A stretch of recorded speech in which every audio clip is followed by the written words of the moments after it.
सत्य समाचार, तटस्थ समाचार, समाज बदल्ने हाम्रो अभियान। नमस्कार, यो हो टाइम समाचार। म वीरेन्द्र मन्सुर गरौं 1356 जनामा कोरोना संक्रमणको पुष्टि सम्बन्धी प्रसंगबाट। नेपालमा मंगलबार थप 1356 जनामा कोरोना संक्रमणको पुष्टि भएको छ। देशका विभिन्न स्थानमा गरिएको परीक्षणका क्रममा 459 महिला र 897 पुरुष गरी 1356 जनामा कोरोनाको पुष्टि भएको हो। मंगलबार काठमाडौँ उपत्यकामा थप 647 जनामा कोरोना देखिएको छ। स्वास्थ्य मन्त्रालयका अनुसार काठमाडौँमा 173 महिला र 338 पुरुष गरी 511 जना, भक्तपुरमा 22 महिला र 41 पुरुष गरी 63 जना, ललितपुरमा 27 महिला र 46 पुरुष गरी 73 जना रहेका छन्। यो सँगै नेपालमा कोरोना संक्रमितको संख्या 66,632 पुगेको छ। त्यस्तै कोरोनाका कारण नेपालमा थप 2 जनाको मृत्यु भएको छ।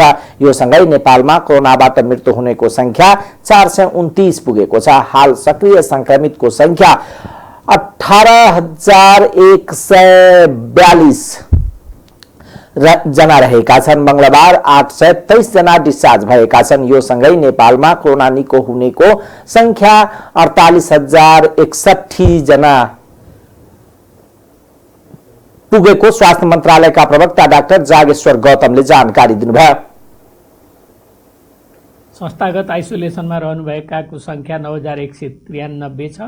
प्रदेश अनुसार प्रदेश 1 मा 286, प्रदेश 2 मा 935, बागमती प्रदेशमा 5127, गण्डकी प्रदेशमा 701, प्रदेश 5 मा 1495, कर्णाली प्रदेशमा 291, सुदूरपश्चिम प्रदेशमा 358 जना हुनुहुन्छ। यसैगरी होम आइसोलेसनमा रहनुभएका व्यक्तिहरूको संख्या प्रदेश 1 मा 1341, प्रदेश 2 मा 884, बागमती प्रदेशमा 5320, गण्डकी प्रदेशमा 286, प्रदेश 5 मा 717, कर्णाली प्रदेशमा 207, सुदूरपश्चिम प्रदेशमा 194 जना गरी जम्मा 8949 हुनुहुन्छ। नेपालमा आजको पीसीआर 11154 गरी जम्मा 9,34,977 परीक्षण भएको छ। गत 24 घण्टामा संक्रमितको संख्या 1356 रहेको छ। क्वारेन्टिनमा रहनुभएका व्यक्तिहरूको संख्या 7171 छ।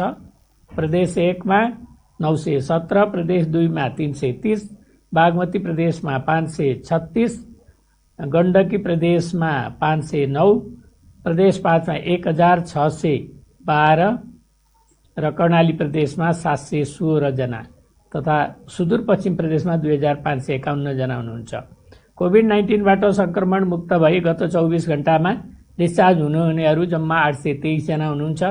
आजसम्म डिस्चार्ज हुनेको संख्या 48,061 छ। प्रदेश अनुसार प्रदेश 1 बाट 4,357, 2 बाट 12,476, बागमती प्रदेश 11,854, गण्डकी प्रदेश 2,819, प्रदेश 5 मा 7,466, कर्णाली प्रदेशमा 2,749, सुदूरपश्चिम प्रदेशमा 6,240। कोभिड-19 बाट मुक्त हुने प्रतिशत 72 रहेको छ। हाल क्वारेन्टाइनमा 7,171 जना रहेका छन्। त्यस्तै होम आइसोलेसनमा 8,949 जना रहेका छन् भने संस्थागत आइसोलेसनमा 9,193 जना रहेका छन्। त्यस्तै हालसम्म 9,34,977 वटा पीसीआर भएको मन्त्रालयले जनाएको छ। लकडाउन र निषेधाज्ञाका कारण बन्द रहेको जनकपुर धाम स्थित जानकी मन्दिर दर्शनार्थीको लागि खुल्ला गरिएको छ। आइतबारदेखि मन्दिर खुल्ला गरिएको मन्दिरका उत्तराधिकारी महन्त रामरोशन दासले बताउनुभयो। तर केन्द्र, प्रदेश र सरकारका कुनै निकायले मन्दिर खोल्न निर्णय गरेको छैन। महन्तहरूले नै मन्दिर खुल्ला गरेका छन्। मन्दिर खुल्ला गरिएसँगै चहल पहल बढेको छ। अहिले बाहिरका श्रद्धालु एवं दर्शनार्थी नआए पनि जनकपुर धाम र नजिक आउन थालेका दासले बताउनुभयो। मन्दिर खुल्ला गरिएका पनि अहिले दर्शनार्थीको संख्या न्यून छ। उहाँले भन्नुभयो, बाहिर अझै आएका छैनन्। अहिले दैनिक 300 देखि 400 सम्म दर्शनार्थी आइरहेका छन्। उनीहरूलाई दूरी कायम गरेर दर्शन र पूजापाठ गर्न दिएको उहाँले बताउनुभयो। मन्दिर खुलेसँगै यहाँ पूजा सामग्री बेच्ने पसल पनि सञ्चालनमा आएको छ। मन्दिर आसपास भएका मिठाई, फूल तथा अन्य सामग्रीका पसल सञ्चालन आएको छ। यसअघि मन्दिर बन्द गरिए पनि भित्र पूजापाठ नियमित भइरहेको थियो। लकडाउनका कारण मन्दिर बन्द गरिँदा यस पटक मन्दिरको रामनवमी, सीतानवमी सहितका पर्वहरू खल्लो देखिएको थियो। प्रदेश लोक सेवा आयोगले प्रदेश प्रमुखलाई वार्षिक प्रतिवेदन बुझाएका छन्। प्रदेश प्रमुख तिलक परियारलाई आयोगका प्रमुख सुरेन्द्र प्रसाद यादवले मंगलबार आर्थिक वर्ष 76-77 प्रथम वार्षिक प्रतिवेदन बुझाएका हुन्। आयोगले प्रतिवेदनमा 22 बुन्दे उपलब्धि हासिल गरेको देखाएका छन्। प्रतिवेदनमा आयोगले विभिन्न सेवाका लागि 23वटा पाठ्यक्रम मस्यौदा निर्माण गरेको, कर्मचारी आचार संहिता बनाएको, प्रदेश लोक सेवा आयोग नियमावली बनाए पनि राजपत्रमा प्रकाशन नभएको कामलाई प्रतिवेदनमा समावेश गरेका छन्। प्रतिवेदनमा उल्लेख भए अनुसार आयोगले काजमा कर्मचारी खटाएको 1 वर्षको अवधिमा 28 पटक बैठक बसेको र आयोगले पारिश्रमिक दर रेट स्वीकृत गरेको, कार्य सञ्चालन निर्देशिका बनाएको पनि छलफलकै क्रममा रहेको कामलाई पनि प्रतिवेदनमा राखेका छन्। प्रतिवेदनमा कार्यालयको सूचना प्रवाहको लागि आधिकारिक वेबसाइट सञ्चालनमा ल्याएको र आयोगबारे जानकारी दिने पम्पलेट तयार पारेको कामलाई पनि उपलब्धि भनेर बखान गरेको हो। दक्ष र विज्ञको सूचीमा नाम समावेश गराउन पत्रिकामा विज्ञापन गरेको र प्राप्त निवेदनलाई कम्प्युटरमा प्रविष्ट गर्ने काम बाँकी रहेको कामलाई समेत प्रतिवेदनमा समावेश गरेका छन्। प्रतिवेदनमा प्रदेश प्रमुखसँग ध्यानकर्षण र सुझावको अपेक्षा आयोगले मागेका छन्। लोक सेवा आयोगकोलाई काम गर्न सहज नरहेको प्रदेश प्रमुख परियारले बताउनुभयो। प्रदेश लोक सेवा आयोगले गराएको ध्यानकर्षण र सुझावलाई सम्बन्धित निकाय समक्ष समयमै राख्ने जानकारी दिनुभयो। प्रदेशमा कर्मचारीको पदपूर्ति प्रदेश लोक सेवा आयोगले नै गर्ने भन्दै उहाँले आयोगलाई विज्ञापन प्रक्रिया छिटो अगाडि बढाउन सुझाव समेत दिनुभयो। सप्तरीको छिन्मस्ता गाउँपालिका वार्ड नम्बर 1 बर्ही बिरपुरका दलित परिवारलाई एक संस्थाले राहत वितरण गरेको छ। विगत लामो समयदेखि कोरोना भाइरसका कारण खास गरी दैनिक मेहनत मजदुरी गरी गुजारा गर्ने दलित समुदायलाई दलित परिवार मञ्चले राहत स्वरूप विभिन्न सामग्रीहरू वितरण गरेका हुन्। वाडा कार्यालयको सहयोगमा मञ्चले स्थानीय 142 जना दलित परिवारलाई राहत स्वरूप प्रति परिवार चामल 25 किलो, दाल, तेल, साबुन, पिठो 10 किलो, नुन आदि वितरण गरेका छन्। आयोजक संस्थाका जुक्ति मरिक, भोला पासवान सहित वाडा अध्यक्ष विनोद कुमार यादव, वाडा सदस्य रञ्जित कुमार शाह सहितको रोभरमा सो राहत वितरण गरिएको हो। राहत पाएपछि त्यहाँका दलित समुदायहरूले खुशी व्यक्त गरेका छन्। चितवनमा थप 23 जनामा कोरोना संक्रमणको पुष्टि भएको छ। भरतपुर अस्पतालको कोभिड-19 ल्याबमा गरिएको परीक्षणमा 23 जनामा कोरोना संक्रमणको पुष्टि भएको हो। उनीहरूमध्ये 22 जना चितवनका र 1 जना बाराको रहेको अस्पतालका प्रशासनले जनाएको छ। अस्पतालद्वारा सार्वजनिक विवरण अनुसार भरतपुरका 3 महिला र 1 पुरुष र खैरनीका 10 पुरुष र 7 महिला बालबालिका सहित 5 महिला र रत्नपुरका 1 पुरुष र 2 महिलामा संक्रमणको पुष्टि भएको छ। त्यस्तै 1 जना बारा जितपुरको 68 वर्षीय महिला रहेको अस्पतालले जनाएको छ। सत्तारूढ़ दल नेपाल कम्युनिस्ट पार्टी नेकपाले पार्टी एकताका बाँकी कामलाई पूरा गर्नका लागि ठोस प्रस्ताव ल्याउन पार्टीका अध्यक्षद्वारा महासचिवलाई जिम्मा दिएको छ। मंगलबार प्रधानमन्त्री निवास बालुवाटारमा बसेको सचिवालय बैठकले एकताको बाँकी काम पूरा गर्नका लागि सचिवालयमा ठोस प्रस्ताव ल्याउन अध्यक्षद्वारा महासचिवलाई 10 दिनको समय दिएको प्रवक्ता नारायण काजी श्रेष्ठले जानकारी दिनुभयो। ठोस प्रस्ताव सचिवालयको बैठकमा प्रस्तुत भएपछि त्यसका आधारमा छलफल गरेर सचिवालयले टुङ्गो लगाउने निर्णय भएको उहाँले बताउनुभयो। त्यस्तै बैठकले लामो समयदेखि संवैधानिक निकायका रिक्त पदमा पदपूर्ति गर्न सरकारलाई आग्रह गरेको छ। प्रवक्ता श्रेष्ठले संवैधानिक परिषदको बैठक राखेर पदपूर्ति गर्न प्रधानमन्त्री केपी शर्मा ओलीलाई आग्रह गरेको, तर कुन पदमा कसलाई पठाउने भन्ने विषयमा भने बैठकमा छलफल नभएको जानकारी दिनुभयो। संवैधानिक व्यवस्था अन्तर्गत विभिन्न संवैधानिक निकायहरूको पदपूर्तिका बारेमा संवैधानिक परिषदले छिटो बैठक गरेर गर्नुपर्ने आवश्यकताका सन्दर्भमा सम्माननीय प्रधानमन्त्रीलाई त्यो पदपूर्तिको निम्ति संवैधानिक परिषदको बैठक राखेर आवश्यक निर्णय लिन पहल गर्नु बैठकले अनुरोध गरेको छ र साथसाथै संवैधानिक परिषदको बैठक लाई सुचारू रूपले सञ्चालन गर्न र संवैधानिक निकायका पदपूर्ति सम्बन्धी निर्णय लिने प्रक्रियामा अगाडि बढ्न सम्बन्धित सबैलाई पनि अनुरोध गर्ने छलफल गरेर सचिवालयले टुङ्गो लगाउने निर्णय पनि आजको बैठकले गरेको छ। बैठकको निर्णय र निष्कर्षहरूलाई कार्यान्वयन प्रक्रियामा लैजाने सन्दर्भमा सौहार्दपूर्ण छलफल र सकारात्मक निष्कर्षसहित समापन भएको छ र यो बैठकले पार्टीभित्रको एकता, समझदारी र विश्वासलाई सुदृढ गर्ने, पार्टी र सरकारको सम्बन्धलाई मजबुत बनाउने, सरकारको कामलाई प्रभावकारी ढङ्गले अगाडि बढाई सरकारको विश्वसनीयता अझ बढी बनाउने र सरकारलाई अझ सफल बनाउने दिशातिर अगाडि बढ्ने विश्वास र अपेक्षासहित बैठक समापन भयो। बैठकले यस अघि नै नेताहरूसँगको परामर्शमा मन्त्री परिषद पुनर्गठनको जिम्मा प्रधानमन्त्री ओलीलाई दिएको छ। प्रवक्ता श्रेष्ठले अन्य विविध कार्यसूची अन्तर्गत रहेका अन्य विषयलाई 2-3 दिनभित्रै अर्को बैठक बसेर निर्णय लिने बताउनुभयो। सचिवालय बैठक स्थायी समितिको बैठकको निर्णय र निष्कर्षलाई कार्यान्वयन प्रक्रियामा लैजाने सन्दर्भमा सौहार्दपूर्ण र सकारात्मक छलफल भएको उहाँले बताउनुभयो। निजामती कर्मचारीहरूको आधिकारिक ट्रेड युनियनको निर्वाचन स्थगित गर्ने निर्णय भएको छ।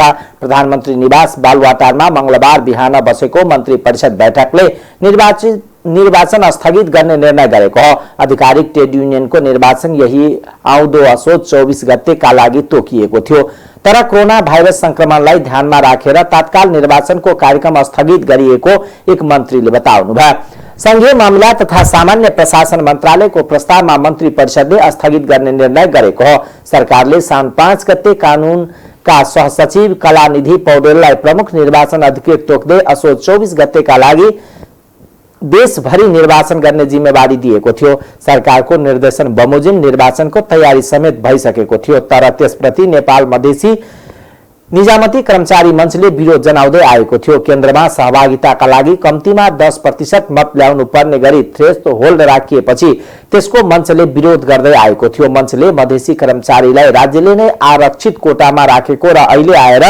10% को थ्रेस्ट होल्ड राखेर प्रतिनिधित्व विहीन बनाउन खोजेको भन्दै त्यसप्रति विमति जनाउँदै आएको थियो।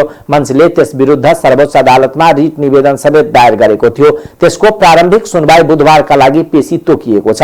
यसैबीच प्रदेश 2 का मुख्यमन्त्री लालबाबु राउतले सोमबार संघीय मामिला तथा सामान्य प्रशासन मन्त्री हृदय त्रिपाठीलाई पत्राचार गरी निर्वाचन स्थगित गर्न आग्रह गरेका थिए। कोरोना महामारीका कारण अवस्थामा निर्वाचन गर्न असहज भएको तथा निर्वाचन विरुद्ध परेको रिट सर्वोच्च अदालतमा विचाराधीन रहेकोले तत्काल स्थगित गर्न राउतले आग्रह गरेका थिए।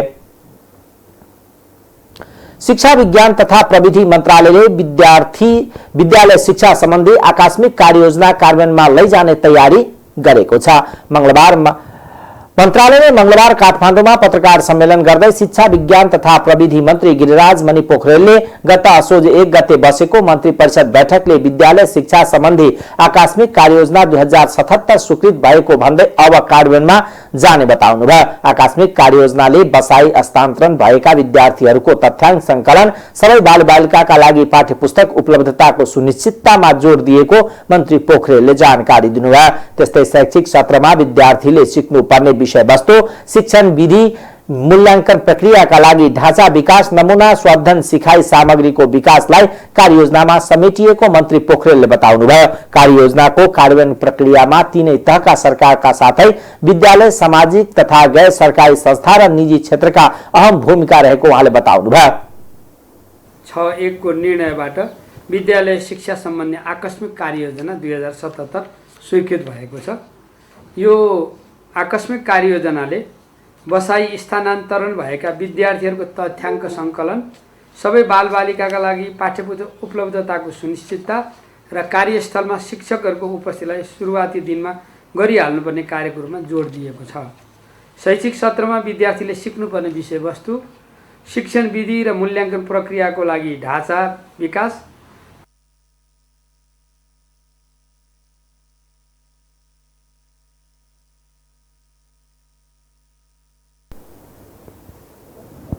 कार्ययोजनाको कार्यान्वयनका लागि आवश्यक पर्ने बजेटको प्रबन्ध स्रोतमा साझेदारीका लागि समन्वय, सामग्री विकास र व्यवस्थापन, अनुगमन लगायतका समग्र सहजीकरणको काममा समेत संघीय सरकारको निकायको रूपमा शिक्षा मन्त्रालयले कार्य गर्ने मन्त्री पोखरेलले बताउनुभयो।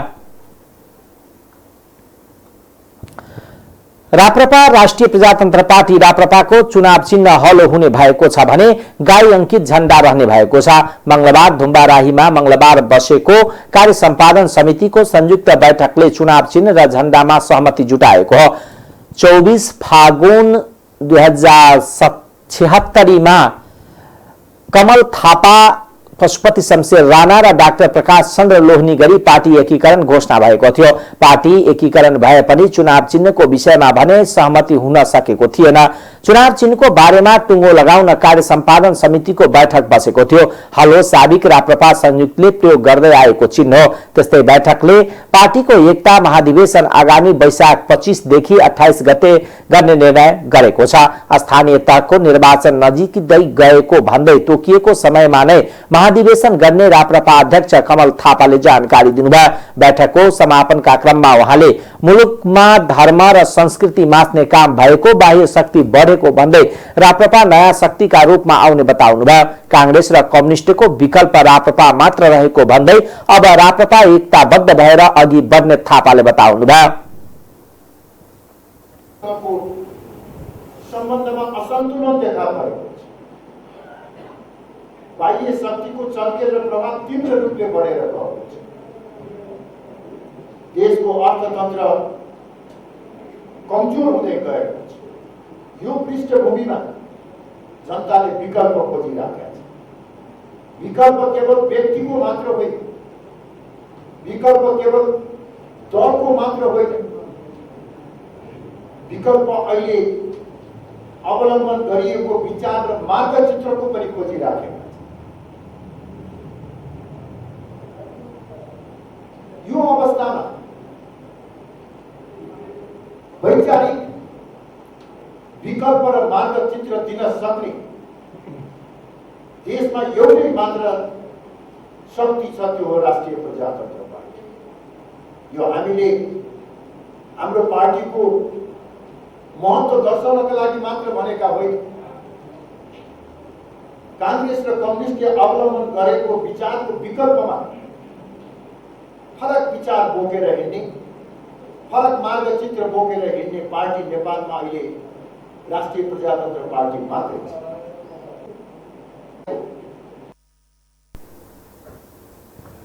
त्यस्तै राप्रपाका अर्का अध्यक्ष पशुपति शमशेर राणाले पार्टीलाई सशक्त बनाउन एकचित्त भएर लाग्नुपर्ने धारणा राख्नुभयो। मुलुकको धर्म तथा संस्कृतिलाई जोगाउँदै आधुनिक नेपालको परिकल्पना गर्ने अटोटका साथ अघि बढ्ने उहाँले बताउनुभयो।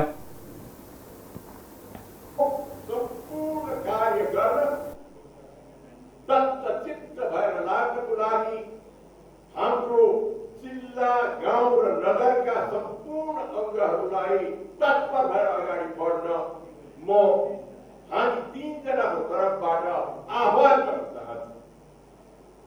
साथीहरू,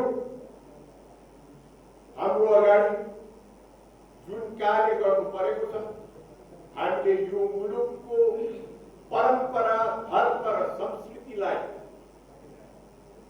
पुनर्स्थापित गर्दै आधुनिक नेपालको उन्नति, हरेक जनतालाई त्यो उन्नति पुर्याउने अठोट सहित हामी पुग्ने अठोट गरेका। 3 वर्षको दरमियानमा भएको दुवै सत्ता पक्ष र अपोजिसनबाट भएको अकर्मण्य कामहरूलाई लिएर अब हामी जनताको पक्षमा सङ्घर्ष गरेर यो मुलुकलाई नयाँ उन्नति दिने चिराग लिएर अगाडि बढ्नुपर्छ भनेर म सम्पूर्ण साथीहरूलाई अनुरोध गर्छु। त्यस्तै अध्यक्ष डाक्टर प्रकाश चन्द्र लोहनीले अब राप्रपा मुलुकको बलियो शक्ति हुने धारणा राख्नुभयो। 2073 साल फागुनमा राप्रपाको महाधिवेशन भएको थियो। अधिवेशनमा असन्तुष्टि जनाउँदै सो पार्टीका नेता डाक्टर प्रकाश चन्द्र लोहनीले राप्रपा छाडेर एकीकृत राप्रपा गठन गर्नुभएको थियो भने त्यसको केही समयपछि अर्का नेता पशुपति शमशेर राणाले राप्रपा प्रजातान्त्रिक गठन गर्दै निर्वाचन आयोगमा दल दर्ता गर्नुभएको थियो। तर त्यसको 3 वर्षपछि तीनै नेताहरू एकै स्थानमा आउने निर्णय गरेका थिए। शिक्षा मंत्री गिरिराज पोखरेलले प्रधानमन्त्री केपी शर्मा ओलीको निर्देशन अनुसार पाठ्यपुस्तक वितरण रोकिएको प्रश्न पार्नु भएको छ। मंगलबार मन्त्रालयमा आयोजित पत्रकार सम्मेलनमा मन्त्री पोखरेलले मन्त्री परिषद बैठकमा नै प्रधानमन्त्री ओलीले पाठ्यपुस्तक वितरण रोक्न निर्देशन दिनुभएको जानकारी दिनुभयो। यस सम्बन्धमा शिक्षा मन्त्री, परराष्ट्र मन्त्री र भूमि सुधार मन्त्री बीच छलफल गरेर रिपोर्ट बुझाउन पनि प्रधानमन्त्रीले निर्देशन दिनुभएको उहाँले बताउनुभयो। यस विषयमा चाँडै प्रधानमन्त्री ओलीसँग छलफल हुने र निष्कर्षमा पुग्ने उहाँले जानकारी दिनुभयो। प्रधानमन्त्रीले अहिले यो किताब वितरणलाई अहिले रोक्नुस् भन्नुभयो, हामीले रोकिसकेका छौं। परराष्ट्र मन्त्री, भूमि सुधार मन्त्री र म बसेर छलफल गरिसकेपछि सम्माननीय प्रधानमन्त्रीलाई यसको बारेमा रिपोर्ट गर्ने भन्नुभएको छ। हामी चाँडै त्यसबारेमा हामी छलफल गरेर सम्माननीय प्रधानमन्त्रीलाई रिपोर्ट गर्छौँ। अहिले विवाद भएको चाहिँ के नक्सा राख्ने कि नराख्ने भन्ने विषयमा हो भन्छु। त्यसमा अहिले नजाउँ, त्यसमा अहिले हामी विषयमा प्रवेश गर्दैनौँ। यहाँले जे राख्नु भएको छ त्यो कोडबाट चाहिँ हामी अन्तर मन्त्रालयगत छलफल गर्छौँ, मन्त्रीजीहरूसँग छलफल गर्छौँ। त्यसपछि त्यो विज्ञहरू जो बसेर तयार गरिएको छ उहाँहरूसँग छलफल गर्छौँ अनि के हो भन्ने कुरा त्यसपछि हामी त्यसलाई निरूपण गरौँ। मन्त्री परिषदको बैठकमा प्रधानमन्त्री ओलीले सीमा सम्बन्धी पुस्तक प्रकाशित गर्दा दुई देशको कूटनीति मर्यादालाई ख्याल गर्नुपर्ने भएकोले अहिले प्रकाशित भएको पुस्तक वितरण नगर्न निर्देशन दिएको कारण पुस्तक वितरण नभएको बुझिएको छ। चिकित्सा शिक्षा सुधारको माग गर्दै अनसनमा बस्नुभएका डाक्टर गोविन्द केसी अनसनरत अवस्थामा काठमाडौँ आइपुग्नु भएको छ। डाक्टर केसी जुम्लाबाट मंगलबार नेपालगञ्ज हुँदै बुद्ध एयरबाट काठमाडौँ आउनु भएको हो। डाक्टर केसीलाई उहाँका सहयोगीहरूले त्रिभुवन विमानस्थलबाट त्रिवी शिक्षण अस्पताल राख्ने तयारी गरेका थिए। तर विमानस्थलमा झरेपछि प्रहरीले डाक्टर केसीलाई राष्ट्रिय ट्रामा सेन्टरमा लगेको थियो। डाक्टर केसीलाई लिन त्रिवी शिक्षण अस्पतालको एम्बुलेन्स विमानस्थलमा तयारी अवस्थामा थियो। डाक्टर केसी विमानस्थलबाट झरेर एम्बुलेन्समा बसेपछि प्रहरीले डाक्टर केसीलाई ट्रामा सेन्टर तर्फ एस्कर्टिङ गरेर लगेको थियो। ट्रामा सेन्टर पुर्याएपछि डाक्टर केसीले आफूलाई जबरजस्ती ट्रामा सेन्टरमा लगिएको भन्दै एम्बुलेन्सबाट नओर्न आह्वान लिनुभएको थियो। तर केसीलाई प्रहरीले जबरजस्ती ट्रामा सेन्टर भित्र लगेको थियो। विगतमा भएको सम्झौता अक्षरशः कार्यान्वयन भएको भन्दै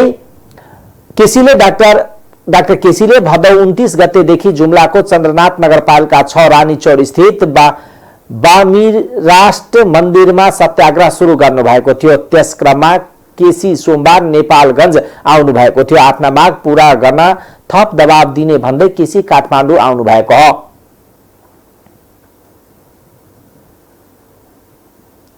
अब आर्थिक समाचार।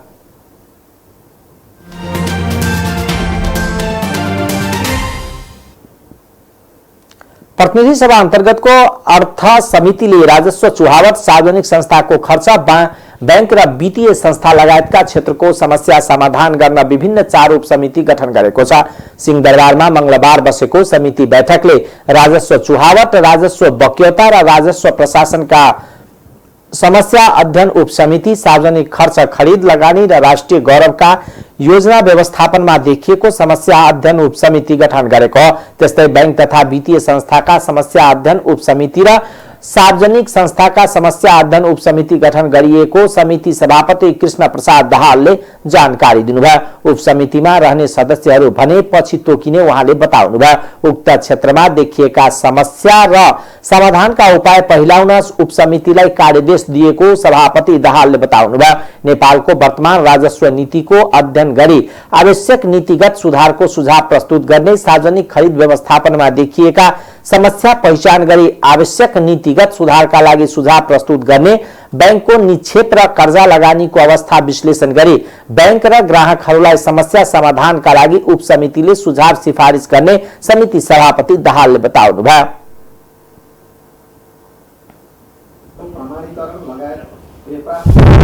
लगायत खर्च व्यवस्थापनमा देखिएका समस्या पहिचान गरी पुँजीगत खर्च समयबद्ध रूपमा लक्ष्य अनुरूप गर्न र चालु खर्च न्यूनीकरण गर्न अवलम्बन गर्नुपर्ने सुझाव सिफारिस गर्ने।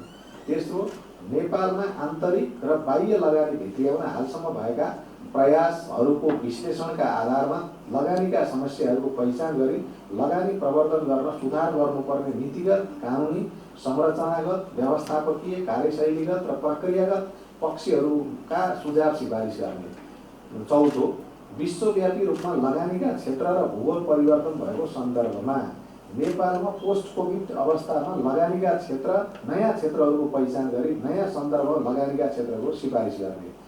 पाँचौं, राष्ट्रिय गौरव र ठूला प्रतिनिधिमूलक आयोजना कम्तीमा 5 वटा छनौट गरी ती आयोजना छनौटको मापदण्ड, लगानी वा स्रोतको सुनिश्चितता, व्यवस्थापन, पर्यावरणमा पार्ने प्रभाव, आयोजनाको तयारी, ठेक्का प्रक्रिया, लागत अनुमान, सम्झौतित रकम र सम्पन्न हुनुपर्ने समय, थप समय र लागत, विभिन्न कालखण्डका जिम्मेवार पक्षहरू, समयमा सम्पन्न हुन नसक्नुका कारण र जिम्मेवारी बमोजिम कार्य सम्पन्न नगर्ने पक्षलाई गरिएका कारबाही लगायतका विभिन्न पक्षहरूको अध्ययन गरी आयोजना व्यवस्थापनमा गर्नुपर्ने सुधारका लागि सुझाव प्रस्तुत गर्ने। वित्त कम्पनीका निक्षेप परिचालन, कर्जा लगानीका क्षेत्र, लगानी लगायतको विश्लेषण गरी समस्या पहिचान र समाधानका लागि सिफारिस प्रस्तुत गर्ने। कर्जा समेत त्यसको उपयोग सम्बन्धमा अध्ययन गरी आवश्यक सुझाव सिफारिस गर्ने। बैंक तथा वित्तीय संस्थाबाट ऋण लिने औद्योगिक वा व्यावसायिक प्रतिष्ठानहरूले लिएको ऋण तोकिएको प्रयोजनमा उपलब्ध भए नभएको अध्ययन गरी सुधारको लागि सुझाव सिफारिस गर्ने। ती संस्थानमा सरकारको लगानी, विगत 5 वर्षको नाफा नोक्सान लगायत वित्तीय कार्य सम्पादन, सम्पत्ति र दायित्वको अवस्था, लगानीमा प्रतिफल, सम्पत्तिको उपयोग र त्यसबाट प्रतिफल लगायत वित्तीय व्यवस्थापन, मानव स्रोत व्यवस्थापन, भौतिक स्रोत व्यवस्थापन, बजार व्यवस्थापन, बजार प्रतिस्पर्धा लगायतका विषयमा सर्ट एनालाइसिस सहित केस स्टडी गरी प्राप्त निष्कर्षको आधारमा समग्र सार्वजनिक संस्थान सञ्चालन र व्यवस्थापन सम्बन्धी स्पष्ट कार्ययोजना सहितको सुझाव पेश गर्ने। त्यस्तै राष्ट्रिय गौरव र ठूला प्रतिनिधिमूलक आयोजनाको छनौटको मापदण्ड, लगानी वा स्रोतको सुनिश्चितता, व्यवस्थापन, विभिन्न आयोजनाहरू समयमा नै सम्पन्न गर्न नसक्नुका कारण तथा जिम्मेवारी पूरा नगर्नेलाई कारबाहीको अवस्था लगायतका विभिन्न पक्षहरूको अध्ययन गरी सुधारका लागि सुझाव दिन पनि समितिले उपसमितिलाई जिम्मेवारी दिएको छ।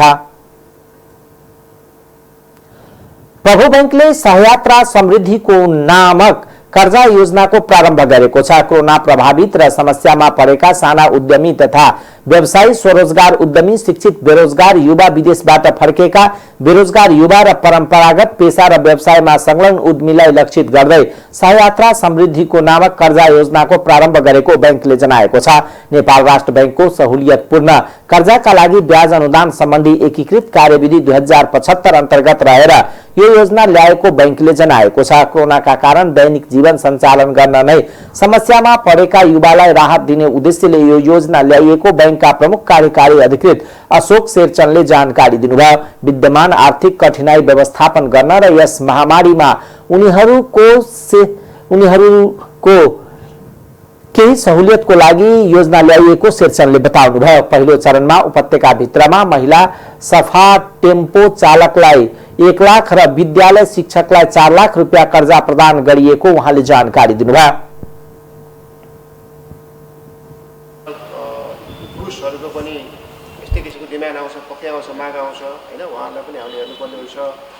यो खास एकदमै ग्रासरुट लेभलको यहाँहरू जस्तै र यहाँहरूकै सेक्टरमा काम गर्नेहरूलाई हामीले यो बेलामा मात्र अलिकति पुलको काम गर्न सक्यो भने तपाईले समय पाउनुहुन्छ, 2-3 महिना समय पाउनुहुन्छ र त्यो 2-3 महिनामा चाहिँ तपाईले अझ राम्रो गरेर आफ्नो परिवारको जीवन, आफ्नो परिवारको दिनचर्या, आफ्नो बच्चा बच्चीहरूको पढाइ लेखाइ, स्वास्थ्यका कुराहरूमा ध्यान दिनुहुन्छ र सफलतापूर्वक आगामी दिनहरू चाहिँ यहाँहरूले पूर्ण गर्नुहुन्छ भन्ने हामीले विश्वास लिएका छौँ। यो अघि भने जस्तै यो कर्जा ठुलो कुरा होइन। ठुलो कुरा भनेको के हो त भन्दाखेरि काम हो, मेहनत हो हैन। तपाईले मेहनत गर्नुभयो, काम गर्नुभयो, राम्रो गर्नुभयो भने भोलि तपाईहरुको आवश्यकता बढ्दै जान्छ, भोलि तपाईहरुको चाहना बढ्दै जान्छ हैन। हामीले चाहिँ सबै कुराहरु तपाईहरुलाई स्टेप बाइ स्टेप सपोर्ट गर्न सक्छौँ, अहिले पनि जान्छौँ हैन। अनि के त भन्दाखेरि आवश्यकता भएकोहरूलाई हामीले जब दिनुपर्छ भनेपछि जसले पाइसक्नुपर्छ उहाँले चाहिँ राम्रोसँग काम गरिदिनुपर्छ, पर्फर्मेन्स देखाइदिनुपर्छ कि त्यसो लगाइदिनु खोजिरहेको थियो। आज चाहिँ अलि मिलेन, केही दिनपछि हामी तपाईँहरूको त्यहाँ त्यो पनि ल्याएर बाटोमा हिँड्दा कोही आएर खायो भने माग्न पनि सक्छ तपाईँहरूको साथीभाइहरू। बैंकले मंगलबार 10 जना महिला सफा टेम्पो महिला चालकलाई बैंकमै बोलाएर 1 लाख रुपियाँ कर्जा दिएको छ। 2 वर्ष अवधिको यो कर्जा 6 महिनापछि महिनावारी किस्तामा भुक्तानी गर्नुपर्ने हुन्छ। यसका लागि सकल नागरिकता र तमसुक गरेर प्रदान गरिनेछ। एक जनाले 1 लाख रुपियाँसम्म कर्जा लिन सक्ने बैंकले जनाएको छ। अब अन्तर्राष्ट्रिय समाचार।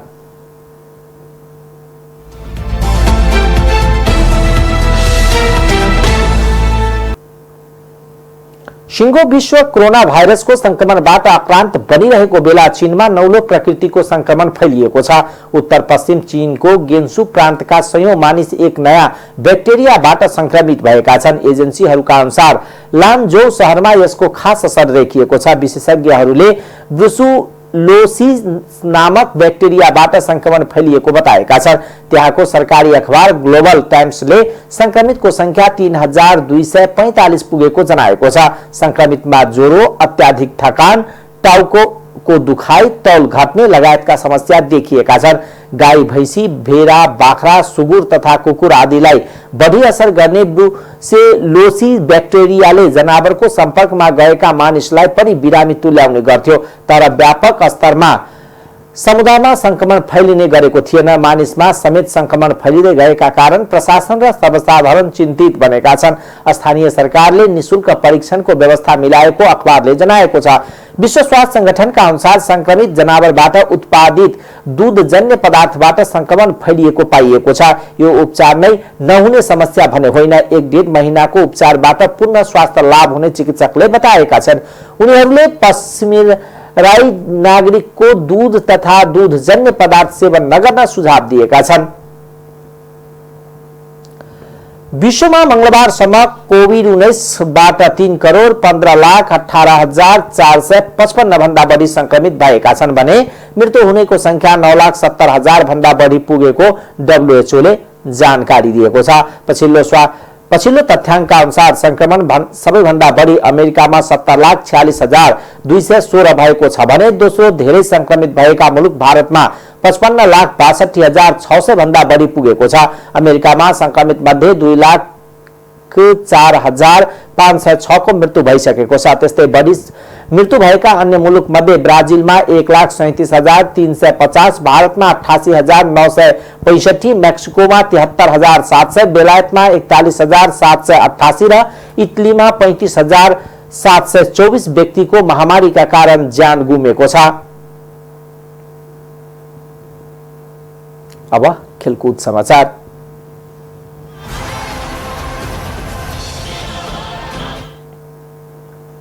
Indian Premier League IPL cricket अंतर्गत मंगलबार राजस्थान रोयल्स र चेन्नई सुपर किंग्स खेल्दैछन्।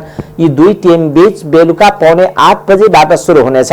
महेन्द्र सिंह धोनीको कप्तानीमा उत्रिने चेन्नई मैदानमा उत्रिने चेन्नई लगातार दोस्रो जित निकाल्ने दाउमा छन् भने स्टीव स्मिथको कप्तानीमा मैदानमा उत्रिने राजस्थान चेन्नईलाई हराएर सुखद सुरुवात गर्न चाहन्छन्। पछिल्लो 5 भेटमा भने राजस्थानको चेन्नई विरुद्ध एक मात्र जित निकालेको छ।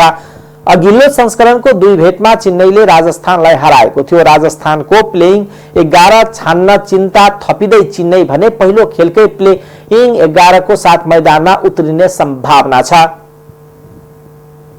टाइम्स समाचार अहिलेको लागि यति नै। हेर्दै गर्नुहोला टाइम्स टेलिभिजन। नमस्कार।